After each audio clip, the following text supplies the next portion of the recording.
In this video, we're going to talk about galvanic cells, which are also called voltaic cells. So what are they? Well, galvanic or voltaic cells are devices that use a chemical reaction to create electricity. Specifically, the type of chemical reaction that they use is called an oxidation-reduction reaction. But we'll talk more about that later. Now, galvanic or voltaic cells may be totally new terms for you, but I'm willing to bet that you use these devices almost every single day of your life. And that's because a battery is an example of a galvanic or voltaic cell. There are chemicals inside batteries, and those chemicals react together in an oxidation-reduction reaction that makes electricity. And this is what powers your cell phone or your flashlight or whatever the battery is hooked up to.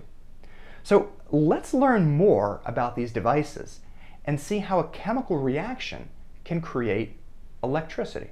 Okay, so I think for the rest of this video, I'm just going to call these voltaic cells instead of calling them galvanic or voltaic cells. All right? So I now want to talk about the parts of a basic voltaic cell, one that you could actually make in the lab. So here's what they are. First, we start with two beakers or containers of water. And into one of them, we dissolve some zinc sulfate to make a solution. And then into the other, we dissolve some copper sulfate and make a solution with that. So we got these two solutions. Then we take a piece of zinc metal, like this one right here, and put that in the zinc sulfate solution. And then over here, we take a piece of copper metal and we put that in the copper sulfate solution. The next thing we do is we take a wire, a metal wire, and we use that to connect the two pieces of metal together. And when we do this, something amazing starts happening. Electrons start moving through this wire. They move from the zinc metal into the copper metal.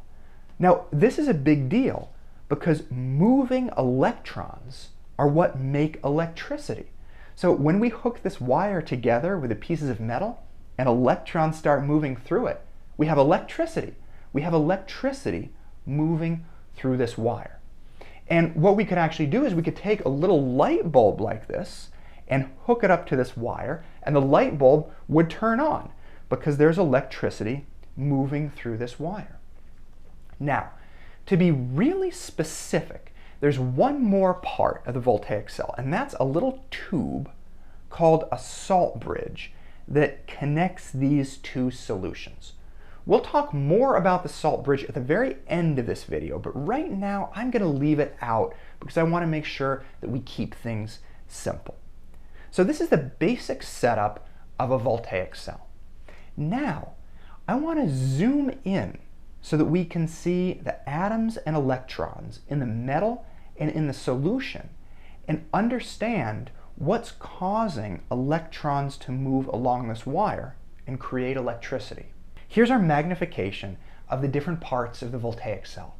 We can see some of the atoms in the metals and in the solutions. So let me show you what's what. This is a magnification of the area here. These zinc atoms are on the edge of the piece of the zinc metal. And then these Zn2 plus ions are in the solution. They're part of this ZnSO4 solution. I'm not showing the SO4 here. I just want to focus in on the zinc. So zinc ions in the solution and these zinc atoms in the piece of zinc. Then over here, we have these Cu2 plus ions that are in the CuSO4 solution. They're dissolved here. And then these copper atoms are on the edge of this piece of copper here. Okay? So we've got a wire that connects the zinc and the copper. And we've said that when we hook everything together, electrons start flowing through this wire. Well, why is that? Well, when we connect these two pieces of metal with a wire, it kind of starts a tug of war between the zinc and the copper They're having a tug of war for the electrons. One of them wins and one of them loses. It turns out that Cu2+, these atoms here, Cu2+ has a really strong pull for the electrons.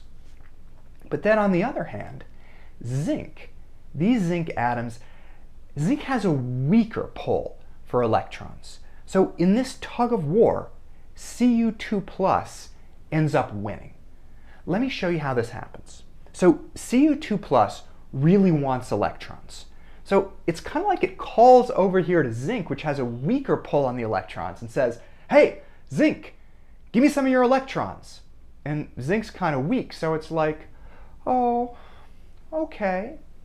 And what happens is, let's say this zinc atom here gives away 2 of its electrons.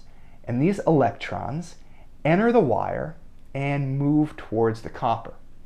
Now, when zinc gives away those 2 electrons, it causes its charge to change. It's lost 2 electrons, so it gets a positive charge, and it becomes Zn2+. Now, changing from neutral zinc to zinc 2+ has a big effect on this atom. And that's because neutral atoms make up solid metal, but metal ions usually dissolve in water. So after this zinc atom turns into Zn2+, because it lost these electrons, it's no longer part of the solid metal anymore, and it floats off, it dissolves into the solution. Okay, so that's what happens to the zinc. Then, over here, these electrons make their way down the wire to the copper, and one of these Cu2+ ions, which really wants electrons, is going to come over here, and these 2 electrons are going to be added to the Cu2+ ion. Gaining these 2 electrons is going to get rid of that 2+ charge that was on the copper. And that is going to turn it into a neutral atom, which means that it is no longer going to be able to dissolve in solution, and it's going to become part of the solid copper metal here. Okay? So that's what happens to the copper.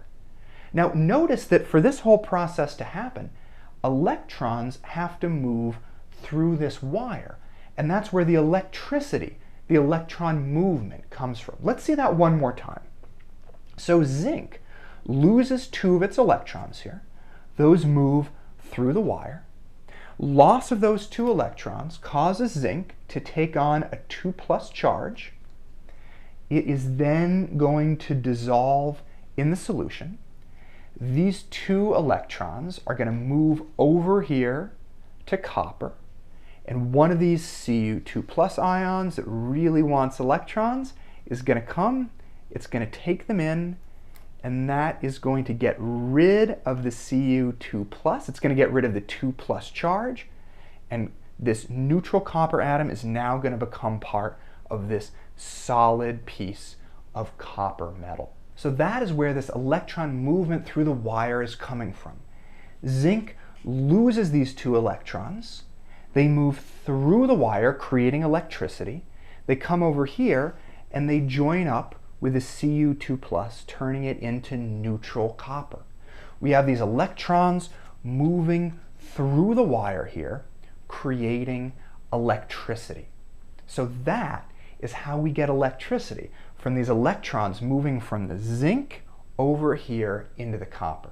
And if this happens long enough, we actually see these 2 pieces of metal change, right?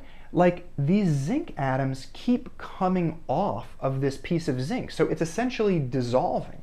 And over time, what we'll see is that this piece of zinc actually starts to dissolve. It gets smaller and smaller. But then on the other hand, those Cu2+ ions are coming out of solution and are attaching to the solid copper. And so they're going to make this piece of solid copper bigger and bigger. And so if we let this voltaic cell run for long enough, we'll eventually see that these two pieces of metal actually change size and shape. Here are some diagrams for the process that's happening in the voltaic cell. I want to describe what's going on in terms of oxidation and reduction. So over here, one of these neutral zinc atoms is losing electrons. So that means that oxidation is happening on this side of the voltaic cell. And over here, this Cu2+ ion is gaining 2 electrons to turn into a neutral copper atom. So reduction or gain of electrons is happening over here. Now we can give names to these two parts of the voltaic cell based on whether oxidation or reduction takes place. So the cathode is the name that we give for the site of reduction, where reduction happens. So reduction is happening here, which means that the piece of copper is the cathode, the site of reduction. And the piece of zinc over here is where oxidation is happening. So the piece of zinc is going to be the anode. So reduction at the cathode on copper, oxidation at the anode on zinc. Now let's write reactions for the two processes that are happening here. Okay? First, let's write the reaction for reduction.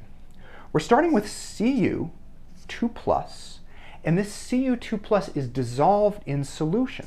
So I'm going to write that with an AQ for aqueous after it to show that it's dissolved in solution. Now this Cu2+ gains 2 electrons, so I'll write plus 2E-, and that gives us a neutral copper atom. So I just write Cu with no charge after it. That shows that it's neutral, and then it's part of the solid metal, so I write an S after it. So this is the reaction for the reduction process. Over here, the reaction for the oxidation process.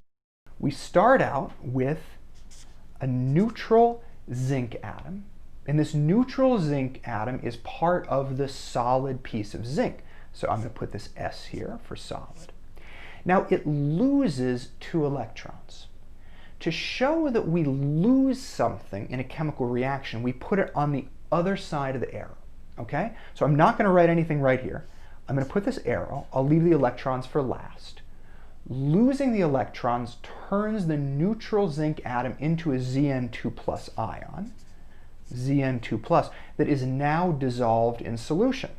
So I'll write AQ here. And then finally, to show that I lost those 2 electrons here, I'll put plus 2E- on this side. So this is the reaction for the oxidation. Now these 2 reactions that I wrote, we call them half reactions because each one of them tells half the story of the oxidation reduction process. And we can actually give names to these 2 parts of the voltaic cell as if each one of them is half of the big picture. We call this the oxidation half cell. It's half of the voltaic cell where the oxidation is taking place. And we call this the reduction half cell. It's half of the voltaic cell where reduction is taking place. And it is these half reactions that show what's going on in each one of the half shell, in each one of the half cells.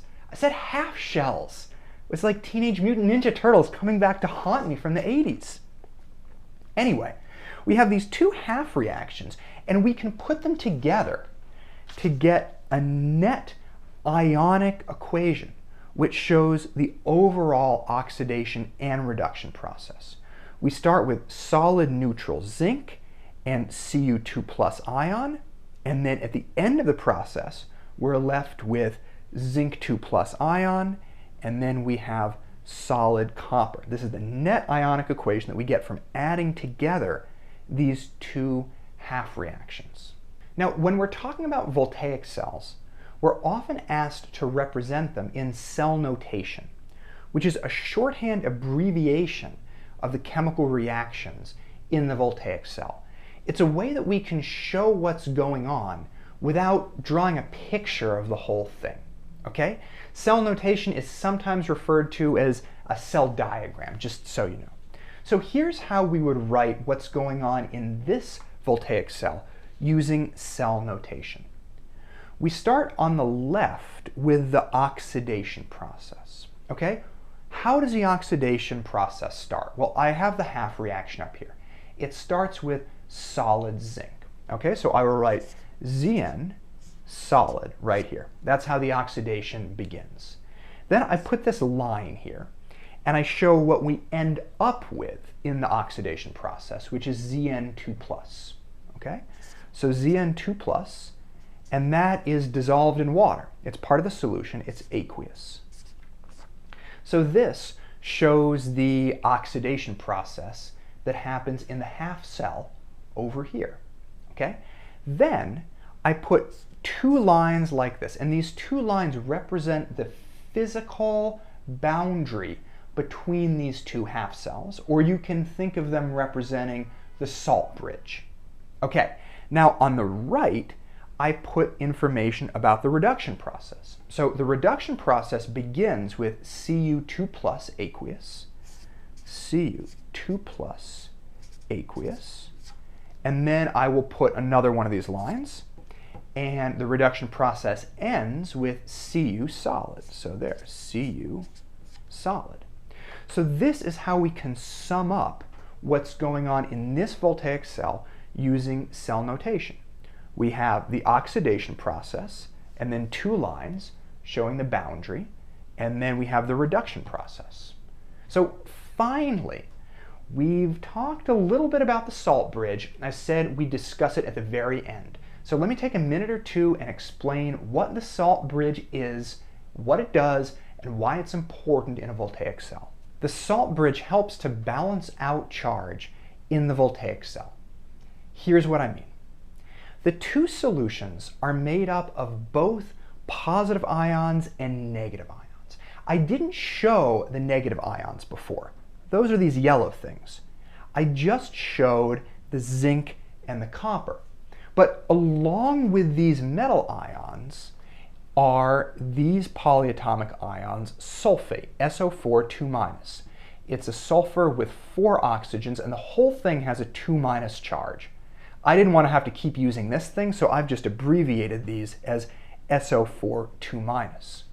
But the point is, the negative charge from the sulfate balances out the positive charge from the zinc or from the copper. So right here in my two half cells, the charges are balanced out. But let's look at what happens as the voltaic cell begins to run for a while. Okay?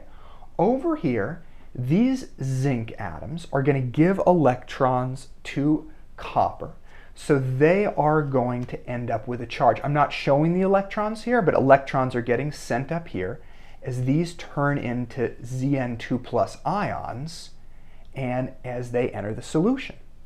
Now over here, as electrons come over, these Cu2+ ions will turn into neutrally charged copper atoms and attach to the metal. Now look at what's happened to the charge here. Okay?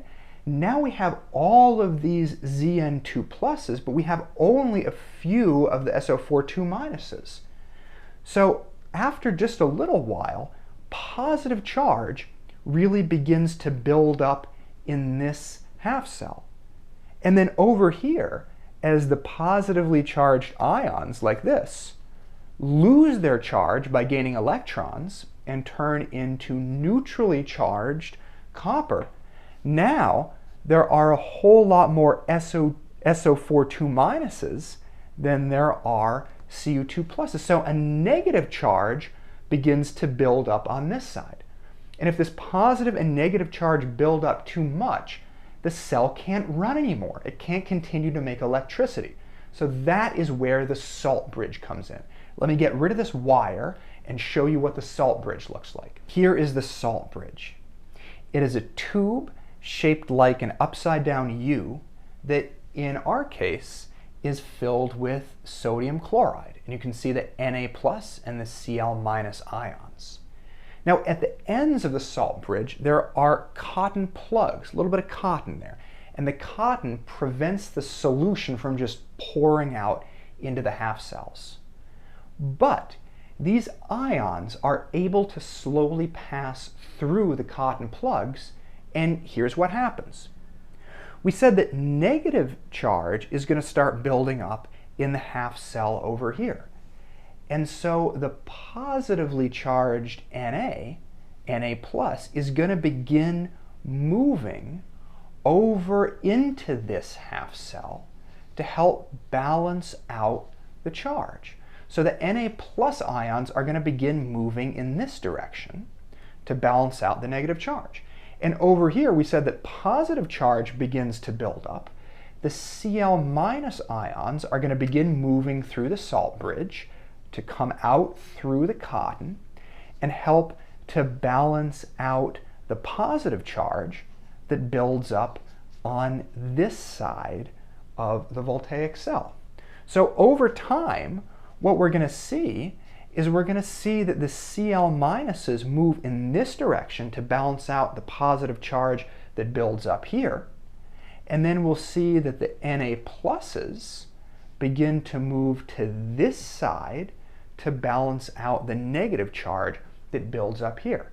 A salt bridge helps to balance these charges to make sure that they don't build up too much, and that would prevent the voltaic cell from being able to work. Wow, so we just learned so much about galvanic or voltaic cells. Okay, so here's the basic structure of a voltaic cell. We have the zinc sulfate solution here, copper sulfate solution here. We have zinc metal and copper metal. Now, when we hook this all together, electrons start flowing from the zinc to the copper. And that's because copper that's in the solution has a strong pull for electrons, whereas the zinc has a weaker pull, so the copper wins. As electrons move from the zinc to the copper, they are lost in the zinc, so oxidation takes place, and they're gained here in the copper, so reduction takes place over here. We call this the oxidation half cell, and we call this the reduction half cell. Because oxidation is happening over here, the piece of zinc is the anode. Because reduction is happening over here, the piece of copper is the cathode. Then finally, we can write half reactions for the two processes that are happening in the different half cells. Here is solid zinc losing 2 electrons because they're moving out to turn into a zinc 2+ ion, which is going to enter the solution.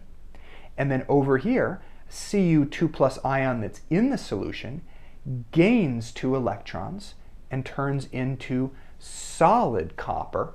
It's going to attach to this metal right here. And then finally, we can sum all of this up by writing this, this cell diagram or cell notation, which shows everything that's happening in a shorthand abbreviated form. Zn solid, then a line, Zn2+ aqueous. This shows the oxidation part. Then we have these 2 lines representing the salt bridge or the boundary between these 2 cells. And then we have the reduction part, Cu2+, line giving us Cu solid. So that is how a device like a galvanic or a voltaic cell uses a chemical reaction to create electricity.